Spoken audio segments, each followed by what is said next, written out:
May isang teknik sa konstruksyon ang Japan na hindi gumagamit ng pako. At napakatibay nito kaya kaya nitong makatiis ng daan-daang taon ng mga lindol.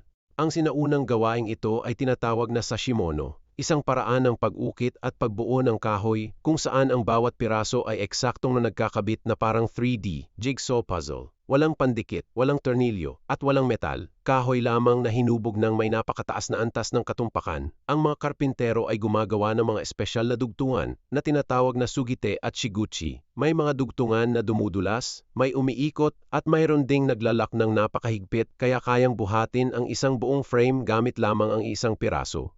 Pero bakit ito na-develop sa Japan? Dahil ang bansa ay isa sa mga lugar sa mundo na madalas tamaan ng lindol. Ang mga metal na pako ay maaaring mabali kapag may matinding pressure. Pero ang mga dugtungan ng kahoy ay kayang umangkop at gumalaw, kaya mas ligtas ang mga gusali. May ilang mga estruktura na ng sashimono na mahigit 1,200 taon na ang edad at nakatayo pa rin hanggang ngayon. Isang sining na napaka-eksakto kaya nagiging parang engineering ang kahoy. Ito ang sashimono, ang sining ng konstruksyon na walang pako.